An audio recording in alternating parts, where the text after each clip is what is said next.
Thanks. As said, we are here now to discuss climate justice. And when we discuss climate justice, we understand climate change and environmental changes, global warming, as a political and ethical issue, rather than one that's purely environmental or physical in its nature. We understand how the climate change has different effects for generations, north-south development, and how those who are the most responsible for climate changes are not the ones that face the gravest consequences. But I am honored to welcome the panel. First, we will have back on stage UN Ambassador and Special Advisor for ACCOR, Djinnit. We will have Ambassador to the UN from the Seychelles, Jumeau, Professor Vertistine Mbaya, and last but not least, climate activist Kelsey Juliana.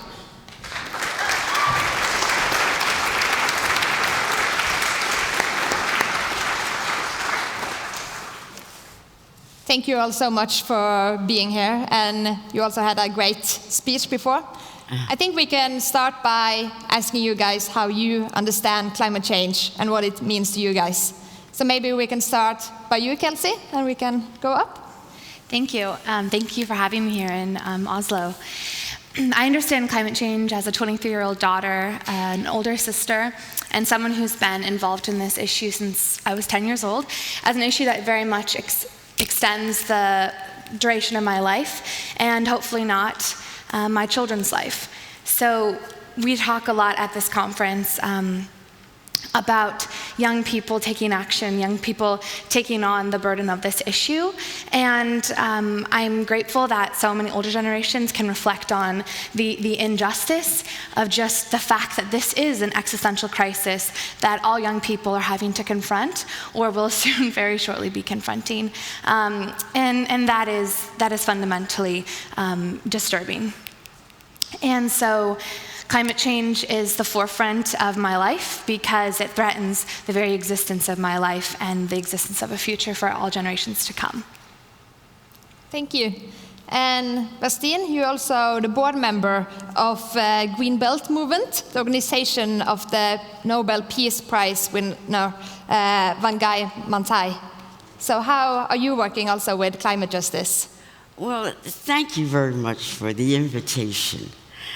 I believe that I should say a word or two about the Green Belt movement as I address the issue of climate change and injustice. This organization that I'm representing here today is an indigenous grassroots organization started 40 years ago, and it has been fighting, I would say, local injustices caused by the degradation of the environment for those past 40 years.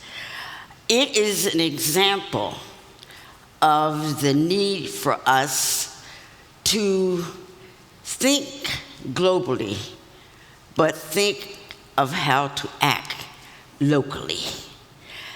Those individuals in that movement represent the majority of an agriculturally focused nation of the people who will be impacted by the climate change. It will impact their livelihood, it will impact their access to water, and it will impact their access to fuel, because most of the rural women do their daily chores and cook by using renewable resources like firewood. That is how we started. And I want to mention that that organization is one of the first in the region to demonstrate the connection between the environment, governance, and violence. And that's because of the fact that when we began our movement, the Green Belt movement, we became the victims of violence that was perpetrated by the state. And the state is governance. I can end there and discuss more later. Thank you. We will definitely come back to you. And Ambassador Jumeau? I'm going to follow the instructions of Penelope yesterday. I'm going to try and keep it simple. What climate justice, I'm the first islander you're listening to, right? We're really at the edge of, at the forefront of it all. For me, climate justice is if you are responsible for something, step up and take responsibility. And I'm going to go back into something, what's happening now in the Bahamas, and take you back to March this year. In March this year, Cyclone Idai hit Mozambique, Zimbabwe, Malawi, and Madagascar. At that time, Hurricane Idai was the second most powerful tropical storm in the entire southern hemisphere ever. And what was Mozambique told? Well, Mozambique was the 6th poorest country in the world. IMF told them to take a loan. Where is the justice in that? Take a loan for you to recover and to build back. Where is the justice in that? They didn't cause the cyclone. The cyclones, they always have them in the Southwest Indian Ocean. But as has been said yesterday, that climate change makes them more intense. Now, we're now waiting, us islanders, what's going to happen to Bahamas as they try and recover and build back? They're getting a lot of help, a lot of grant aid. The US is responding, others are responding. Several years ago, Grenada, which was out of the cyclone belt, was hit by a cyclone, and the damage caused was 200% of GDP. 90% of the buildings lost their roofs. It's a scale of devastation that people can't even put their minds at. Now we reach the stage where we're talking more and more. We're in the age of loss and damage, by the way. People didn't want us, the small islands, in the Alliance of Small Island States, AOSIS, which Seychelles forms part of. They didn't want us to talk about loss and damage. We're beyond adaptation now. We're in the age of loss and damage. We're now discussing the replenishment of the Green Climate Fund. By the way, I'm the member of the board of the Green Climate Fund representing small island developing states. And it's not all bad news. I don't want to talk about gloom and doom here. I don't want to discourage people. Because thank you, Germany and Norway, for announcing that you will double your contribution to the Green Climate Fund. And after the G7, the UK and France followed the example of Germany and Norway. There is an example of countries stepping up. Even then, even if they double their contribution, it is not enough. It is not enough for a country to say, a developed country, and by the way, what I'm saying applies to China as well, and India, and all the emerging economies, because your emissions are now coming into play in the world. But primarily, it's the developed North. Because you historically, as we said, when you develop, we didn't know what was going to happen, but now you have to step up. It's not enough to say my emissions as a small European country come to so much, and I will cut it by that amount. Because when you emitted, your emissions did not stay within your borders. They went global. So you can't say, historically, this is my emissions, we'll cut it by that. No, no, no, no, no. You grew, you prospered, you went rich because of what you did. You didn't know at the time. Now you know.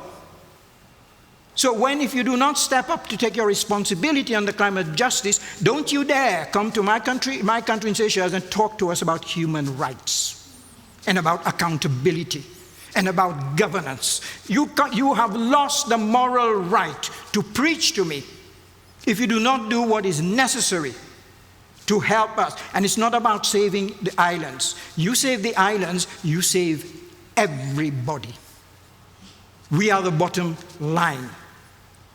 As I say, I'll finish on a note that comes back to the youth. I salute the youth. I have one grandchild, a granddaughter. She was 3 years old on the 1st of September. I no longer try to save the world. I try to save her. Because one day, my granddaughter is going to ask me the question I dread. What did you do? You are the UN ambassador. You were a global ambassador. You went around the world. What good did it do us? If I save the world for my 3-year-old granddaughter, I save it for every 3-year-old and 4-year-old and 2-year-old and everybody. And this is one last thing I'd like to say, if I may. When we talk about we are borrowing the world, the future, the world from our youth, and what sort of world are we going to leave to our children and grandchildren, there's something we forget. We also have to leave a world that our parents and grandparents can retire in safety and security. It's both generations, it's intergenerational. So I'm doing it so that when I retire, I will not live in fear, as well as answering the questions of my grandchild.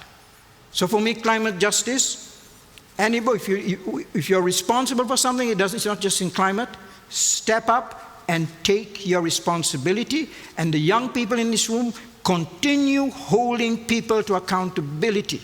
Tell them, how dare you sit in a parliament or whatever it is in a government house and talk about these rights when you are treading on our rights every day. That's what climate justice is about. You tackle that.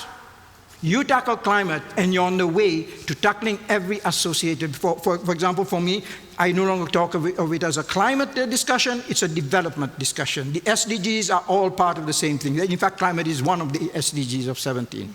So this is how an islander at the front line sees climate justice. Thank you. Thank you so much.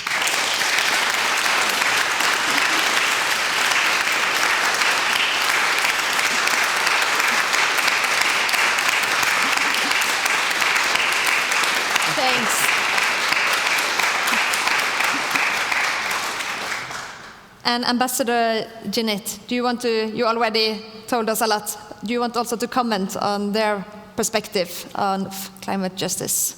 No, you asked us about what the global warming and climate change means for us. I mean, for somebody who has my age and more, the climate change is something very concrete. It affects quality of life. It affects the rhythm of seasons. It affects agriculture. It affects our life, our daily life. So it's part, as I said earlier, it's part of the overall consumption system and model in which we are living, which I believe is not the most appropriate one. And it affects food, the quality of food. I mean, the new generation, I mean, they eat tomatoes today, but they don't know the real taste of tomatoes that we had before. The food, or the taste of vegetables and fruits is no more there. So it affects daily life and the quality of life. Thank you. And as you said, we really see the effects of climate change already, and also the injustice of it. So I would also like to ask you how you understand the underlying causes of how these adjustments of climate change take place. Oh. Yeah, you can start if you want. Sure. I have listened to my co-panelists and greatly appreciate what you have said. To the audience, though, I want to say that, remember, we all contribute somewhat to climate change. I contributed when I flew here. It leaves a carbon print. And so much of what we need to do in the future, perhaps with the financial support, as you have mentioned, of the greatest of the polluters of the planet, we too must do our part in terms of modifying our lifestyles, our consumption patterns, and our own actions towards degradation. I come from Nairobi, and Nairobi is a major city on the east coast of Africa. It gets about 75% of its water from a dam that is about 60 miles away, okay? That dam is now about half full. So we ration water, or we have our water rationed about 3 times a week so that we don't have water in the taps, except for maybe about 4 days out of 7, okay? That dam is half full because of what reason? For one thing, inadequate rainfall. Inadequate rainfall due to what? Is it due to our own deforestation? And there has been plenty of deforestation within the country, because that's why we have the Green Belt movement. We plant trees to combat the deforestation. Is it due to an international effect, as you have mentioned? The pollution that comes from the industrialized countries of the world. There are probably many factors that explain why we have only a half-filled dam, okay? Part of it is rainfall, but it's also true that within the country, rivers are drying up. If you have heard of Lake Turkana, those who do a bit of reading into geography, they may have heard of Lake Turkana. You know that one of the longest rivers in the world is the Nile. The Nile is now being interfered with in terms of its water flow and getting some water into our dam, because one country wants to stop or blockade part of the Nile, okay, that will prevent, and you know about it, that will prevent water from coming to Lake Victoria, which is the largest lake in the region of East Africa. So we have an international effect, but we also have a local effect. The local effect due to capitalist development within our own borders. That's why we have deforestation in many of the large green areas, okay? We have to combat that. So again, I want to make us have some consciousness, or I want to influence us to have some consciousness of our own contribution to the climate change and the environmental problem that we're facing. We too have to change lifestyles with less driving and emission of carbon dioxide, with less consumption of meat, because cattle excretes gases which are just as bad as CO2 for climate change developments, okay? So we have to think of, again, our purchasing power of certain other products which require the extraction of minerals in order to make those products. You have heard of, what is it, blood diamonds? That's an example, okay, of an extraction process that is detrimental to the local populations. Thank you. You bring up both what we can do as individuals and also the larger aspect. Yes. That's really interesting. Yes. And Ambassador Jamal, you have also worked in some of these areas. Do you share the experience? I'd like to go back to something that was said yesterday. The issue about climate is not about climate. It's not about the planet. It's about humankind. It's about human life. That's what it's about. And it is not the speciality of environment or climate change ministers.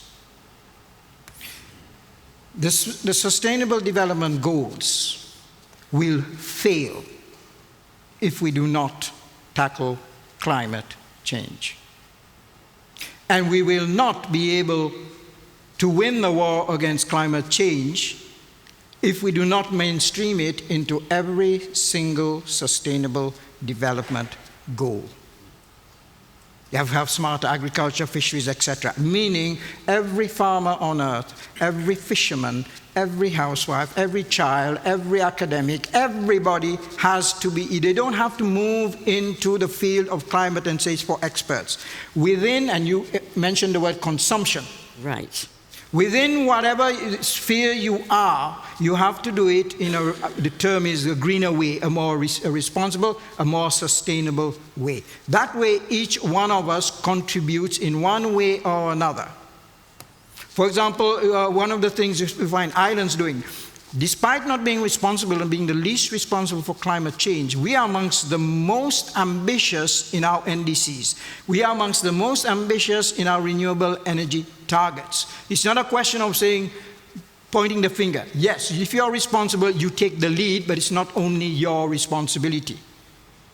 In Seychelles, what we've done, we've developed the blue economy. We've taken, because we are an ocean state, we're a small island state, we also call ourselves a big ocean state. Because we have taken, like, for example, SDG 14 as a gateway to every other SDG. When you talk about employment in Seychelles, you talk about marine-based tourism and fisheries. It's the oceans.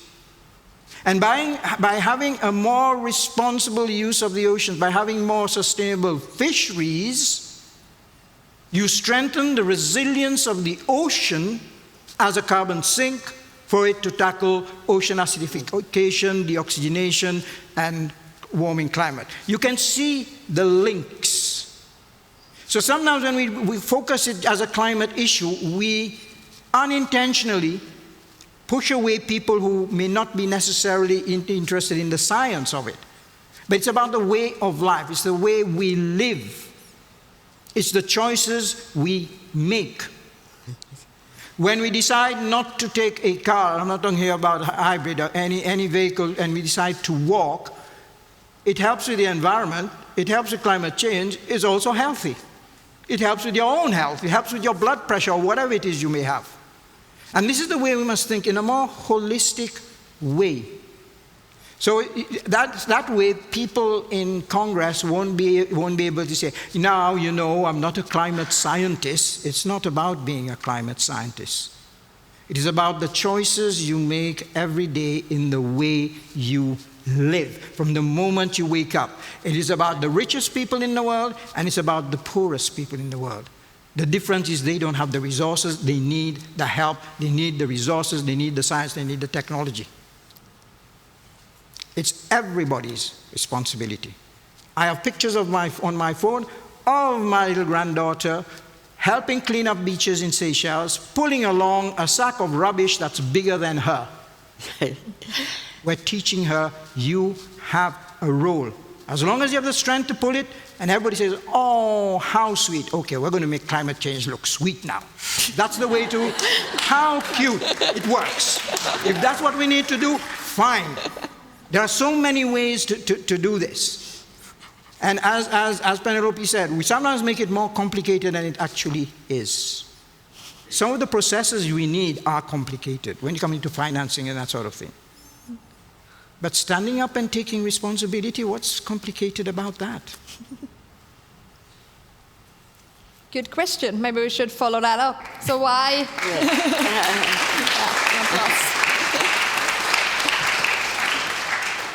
Why do you think, Ambassador Djinnit, why is it so hard to take this responsibility for which countries, for those in power in the world to really take on?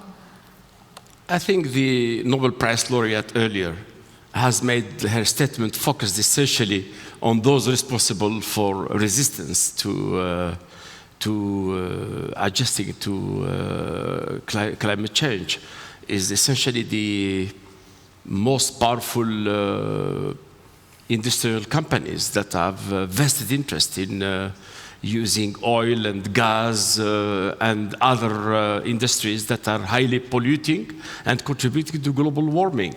And we know that they are so powerful that in the US and in France, in Europe, they are so powerful that even the governments are under their pressure.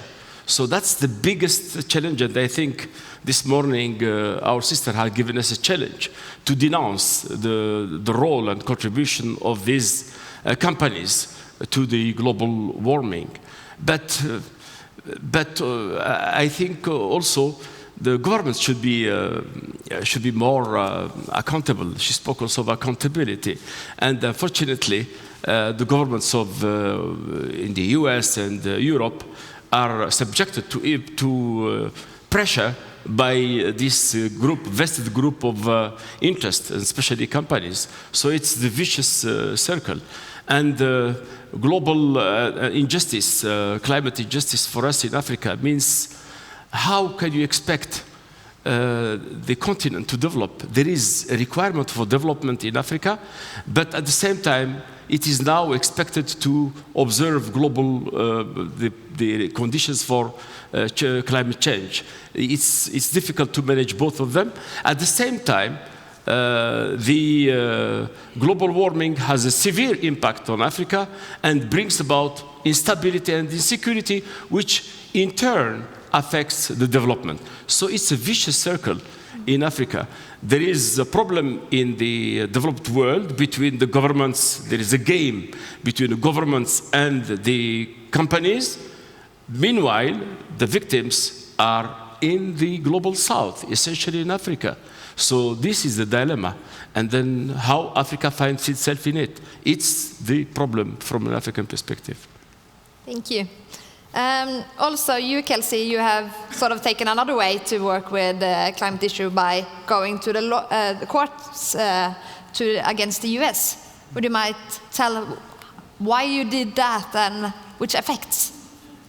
That's where. Yes, so yes. Let's talk about it. We are talking about accountability. Thank you everyone for rallying call. We need to hold these systems accountable. We're talking about industry, but we're also talking about governments. Who's permitting this dirty industry? Who's permitting these dirty economies? It's our governments, it's our elected leaders. What's their role? To represent us. Are they doing so? No. How come? Who's going to change that? So yes.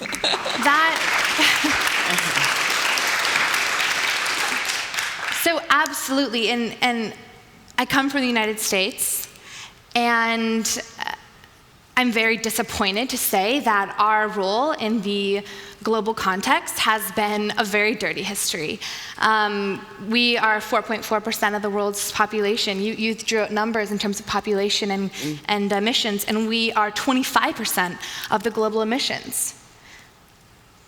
I mean, we're on the climate justice panel. What a grave injustice to the world and to all future generations. So in the United States, we have a great responsibility to act, which is why we are holding myself and 20 other young people, the ages of now currently 11 to 23, I'm the oldest, are holding our federal government accountable for their actions in the past since our conception as a country. But also, I think as we talk about justice and injustice and climate change and the fact that this is, certainly we started talking about this issue as a scientific issue, as a matter of the polar ice caps and the Amazon rainforest. And now we're realizing if we're going to make a change, we need to understand, yes, this is an environmental issue because it affects the existence of life, but it exacerbates and only further deepens all social injustices and inequalities. This is a social injustice issue, and it threatens the very existence of humanity. And we as humans myself, as a United States citizen who has contributed to this problem so immensely, we have a responsibility to act now. And where was I going with that? And so we are calling on our governments to make a change. Oh my goodness, I lost track. The point of the case, however, is not looking at just the emissions. The point of the case is calling on the government to fundamentally change their system as usual. And so, right, with injustice, that's where I was going. When we talk about injustice and the causes of climate change, I think we really need to get to the root problems, the root causes. And that is people, nations, societies benefiting off of the exploitative and destructive and abusive practices, settler colonialism, white supremacy, extracting, abusing, stripping, people and the planet. And so if we talk about moving forward and ensuring that we move forward and we have a just transition, we need to talk about ways to dismantle these practices and move forward. We cannot talk just about covering up these problems with new green technology if we don't first rip off the Band-Aid and see what is the actual wound. We need to move forward, uplifting and listening and highlighting the voices that we have continued to benefit off suppressing. We need to talk about young people, but also bring them on stage, as Oslo Pax has been doing so beautifully. We need to highlight young people, bring them on stage to be part of this discussion, because it's about our future, isn't it? Yeah. I mean, I'm still trying to decide what I want to major in, what career path I want to go down, and if it is responsible for me to have children. Older generations have already had that luxury. And when you talk about climate change, we need to talk about the injustices, the root problems, but we also need to talk about sacrifice. Because if we talk about, moving forward, you are asking all young children, all future generations to make grave sacrifices. Sacrifices in our everyday practices, in our everyday lives, sacrifices on how we understand our identity and how we understand cultural norms, because we are going to need a cultural shift. And so when we talk about moving forward and what does the future look like and how can we just transition, bring these people into the room, let them talk about what the future needs to look like, because it's our lives that are at stake, and because we have every righteous responsibility and opportunity to be in that space if we have been shut out so profoundly for so long, and we will face all consequences moving forward. We need to have that opportunity to actually be the ones coming up with the solutions. As young people, and I'll end with this or whatever, but as young people, we talk about just listening to negotiations, or even in the process that is suing the federal government of the United States, we are always talking about expertise and relying on experts. And young people have a moral authority moving forward. That is our authority. That is why we need to be in that room and in that space. And when we talk about envisioning the future and creating that future, even Christiana yesterday, she envisioned 50 years from now. But that future, as we are so used to hearing as young children, reading pictures with snow, which may not exist for my children to flip at and look at and know what is on the pages, as we look forward into these futures, young children and adults, we are always told about the doom and gloom future, this scary future, this future that we will not have this, we will not have this, we will have to sacrifice this. Children can't, I won't be able to drive a car in 10 years, and I won't be able to have this, and this whole society will be uprooted, and I will not be able to live out the lives of my generations past. And that is a sacrifice. So if we are asking young people to make such grave sacrifices, let's let them envision and create the future, rather than frame it as we are leaving behind, we are sacrificing, we are stripping away. No, I don't want to talk about doom and gloom because we're talking about the existence of my life and the life for children to come. I want to be able to be there and say, I can't have what is in the past because that has been problematic, it's been an abusive culture, and it has put us in a very unstable place. So instead, as a young person with my whole life in front of me, how can I create this future? Let's reframe this conversation. Instead of leaving behind and the scare tactic that, frankly, hasn't really gotten us far. I mean, we've been talking about climate change since the 80s and far beyond that. My mother walked across the United States of America for 11 months talking about global warming in 1991 before I was born. We've been talking about climate change for a long time. So where has been the action in terms of remedying it? So let's let young people drive this conversation as young people have our lives to live, and let us create, envision, be hopeful. In 50 years, I want to see massive reforestation. I want to see salmon running. I want to see an inclusive, integrative society. I want to see my children thriving in the front yard. That's what I want to envision as we create a future.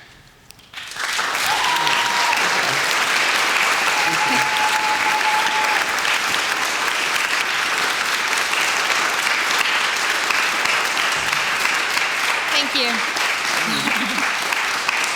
Thanks.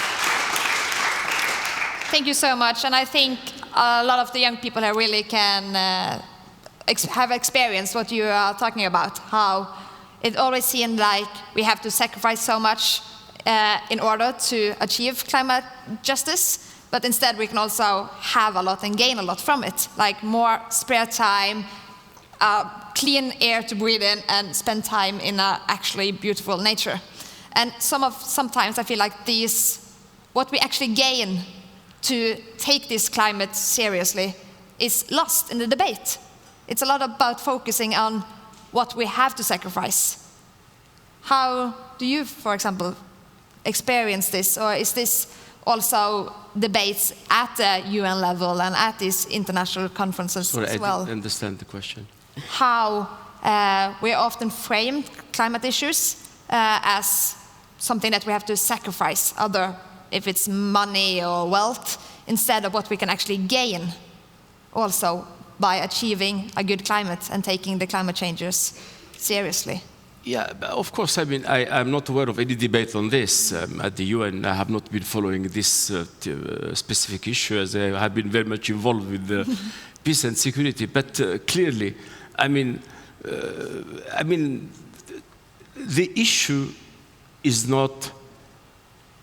very difficult because there are a lot of interest involved, heavy interest involved. I mean, this is our objective. This is an ideal. We want to have nature to live properly, to have, as our colleague was saying, that to live a decent world to future generation, and where even ourselves, for as long as we are in life, and we want to enjoy the nature and good climate and good living. But this is going to be very difficult to achieve because there are obstacles and serious vested interest, solid, much more solid than many of us here, you know, because they are financial, they are investments, heavy investments, especially when it comes to oil companies and the mining companies, heavy polluting companies, car companies. You know, we all need transportation till we find the appropriate ways of environment-friendly means of communication, public transportation. We have to use cars. And then somebody was talking yesterday about how good to have electrical car. But what it requires to have electric car, to have the battery. So still we rely heavily on the industry, essentially. It's still a society that is heavily depending on the industry. And beyond the industry, there is the complex, military industries complex, which is the most important pressure group in the world. So to face that, we require a lot of energy. So the movement needs to be amplified, multiplied, joined by many, many others to start getting impact on those who have the real keys and powers to make this a reality. For failing the strong mobilization of citizens as the youth, and I think the youth is the most powerful because they're mainly concerned. We are all concerned, we are all involved, but youth is mainly concerned because the world that they will grow up in, they will live in, is not likely to be as good as today, which is not as good as 10 years or 20 years ago. Cities are growing, rapid urbanization all over the world, so the quality of life is getting less. So to do this change, the mobilization should be huge. And again, I'm saying there is the role of citizens as the youth I see here and many others in Europe. It needs to be amplified, but we need to get also local authorities involved. I think the actors, important actors, we have not seen them, although they are meeting. I know that local authorities, they have forum, they are meeting, they are very worried about the impact of global warming on the big cities, on cities. So I think we need to have a huge alliance to try to impact on the very powerful groups that have vested interest in maintaining the system with consequences on global warming. Thank you. Yes. And we also get some questions because we are streaming this or in many countries in the world. So we have two specific for first you, Ambassador Ronald. It's from Jane, who is 27 years old from Germany. She's asking, do you feel that Iceland states around the world are being treated unfairly by the international community in regards to the lack of serious action on climate change? Of course. But one of the changes, and I'm coming back to the question you talked about earlier, at least in Seychelles, we're trying to change the discourse now. We're trying to stop speaking as victims. Yes. And this is the question you were asking earlier and which you talked about. Yes. We're not talking about averting a disaster. We're talking about building a world we want to live in. It's a different mindset. Because then you lose focus on what it is you're supposed to be doing. You're the human body was built with our face looking forward because we go forward, we don't go backward. You cannot walk through life looking over your shoulder because you're going to fall. You have to know where you're going. And I think this is the difference in what we're talking about, in why the youth are successful, is because you have your life ahead of you. Many of us have much of our life behind us. And I'll just give an example of this attitude in Seychelles. We do a lot of tree planting in Seychelles. We're very forested. One of the things we do when we plant, especially coastal mangroves, coastal vegetation, to protect against the encroaching seas, is when the adults and young people go and plant trees, they are encouraged to bring the children with them. So that the children grow up thinking that planting trees is fun. And when the mothers see their children going off to plant in a mangrove, the greatest fear of a mother, when they come up, are they dirty? Oh my God, I knew they were going to get dirty in the marsh, but not as dirty as that. And through all the mud, there's that smile. They're thinking, tackling a problem in a positive way. They are not trying to stop the destruction of mangroves. They're trying to build a mangrove forest, their forest. I planted that tree. It's my tree. I am not going to try and save the tree that you are cutting down that you planted. So it's when you bring children in. There's another issue we haven't talked about. Where is the responsibility of parents? Now, the parents of all you youths are obviously some of the proudest parents in the world. And going back to our first speaker, some of them are scared. But even the naysayers, even the politicians and the CEOs of big companies, they have parents. Mm-hmm. Where is that parent who says, son, daughter, I did not raise you to do that sort of thing? Holding their children to account. Where are they? They are cast into the background. Mm-hmm. Mm-hmm. I know my mother, my late mother, doesn't matter how old I was still her favorite son. Her responsibility towards me never ended.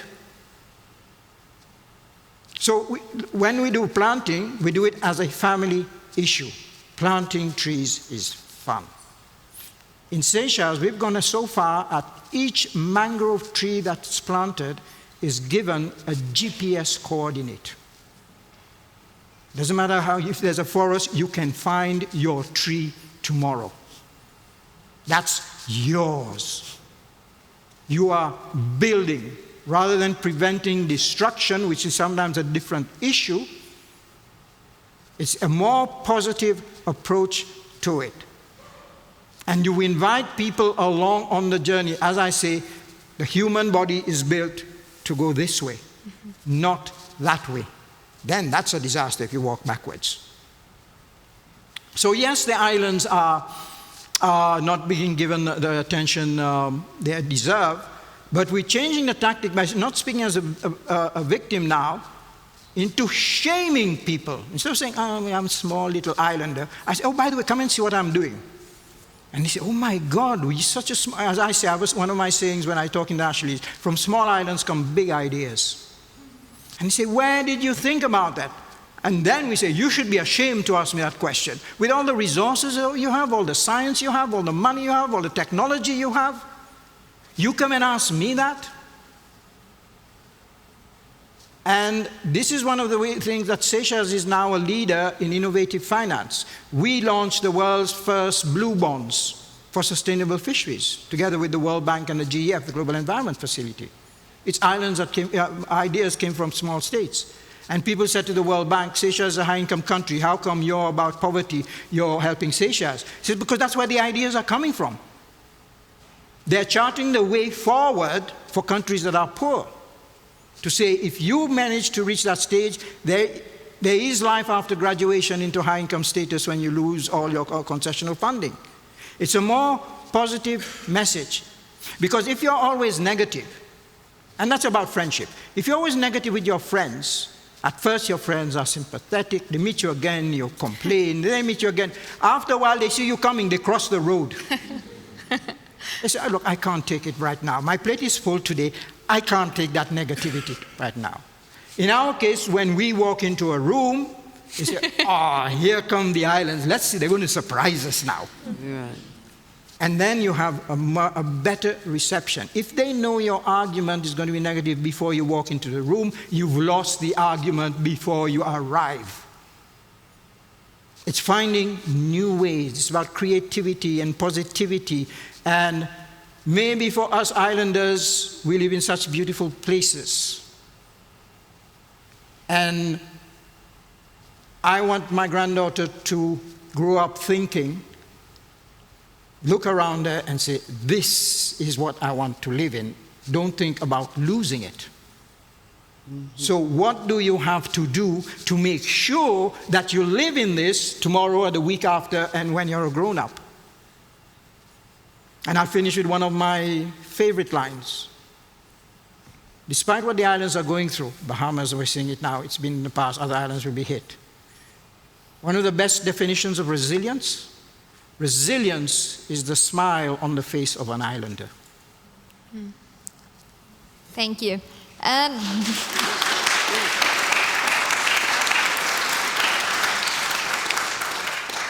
Ajay Prakash, a former child labor rescued from work, he should have been with us on a video link, but unfortunately we have a bit problem with that link now. But he is saying that Bal Ashram, a rehabilitation center for rescued child laborers, founded by Nobel Peace Laureate Shri Kailash Satyarthi and his wife Sim Sumed Kalish, and he says that we at Ashram are presently dependent on one water well, but unfortunately, in last very few years, the ground water level has gone down to more than 1,000 feet.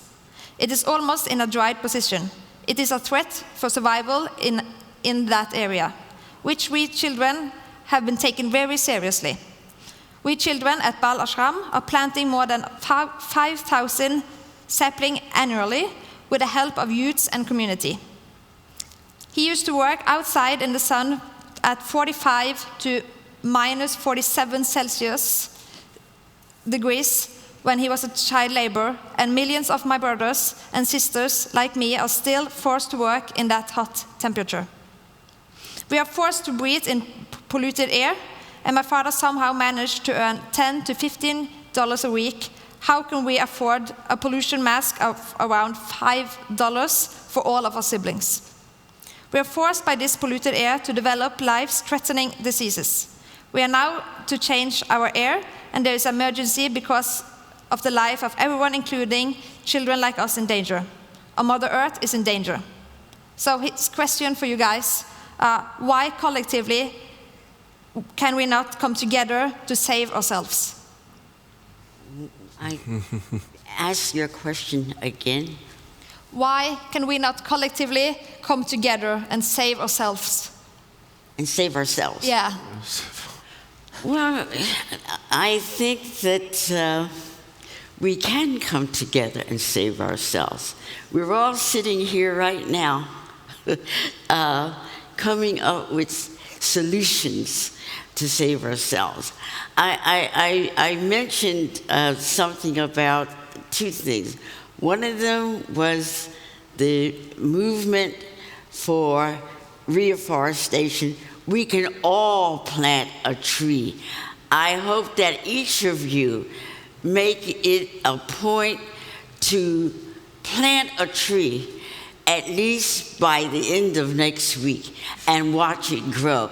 That's your first contribution to what we can do to help ameliorate the climate change. That's another thing that I was saying that we can do is think of how we live.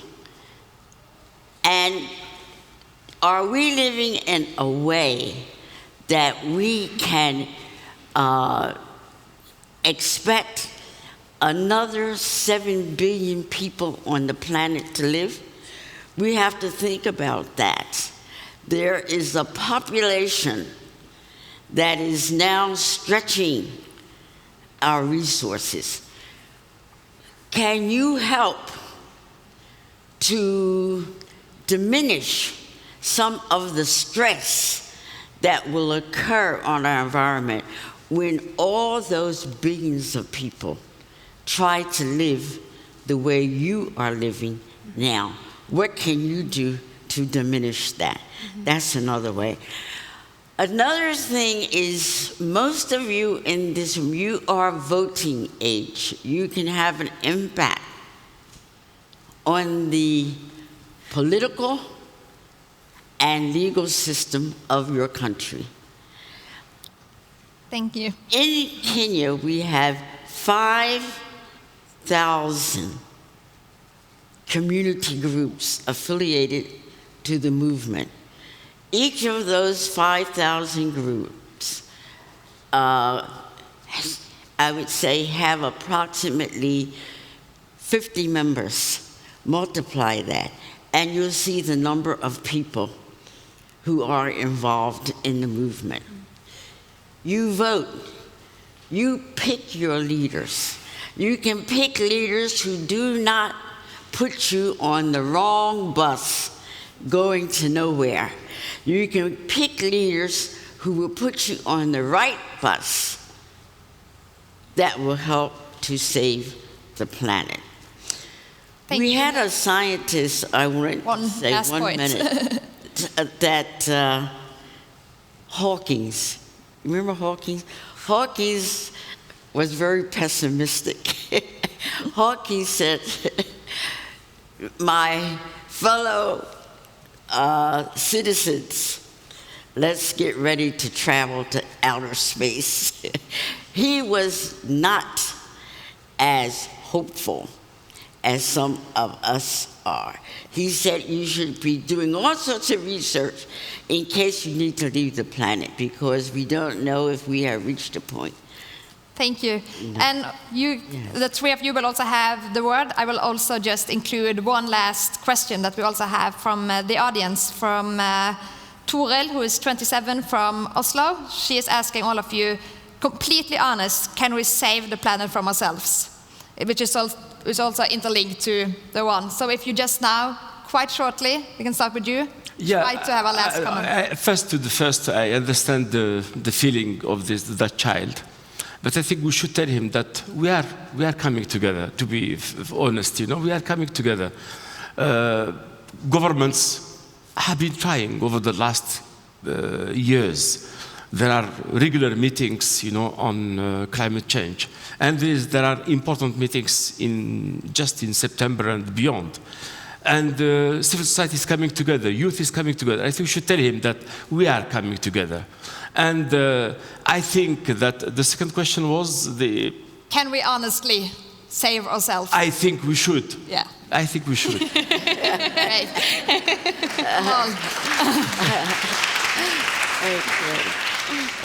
To go to the first issue, the problem is between individualism and the common good.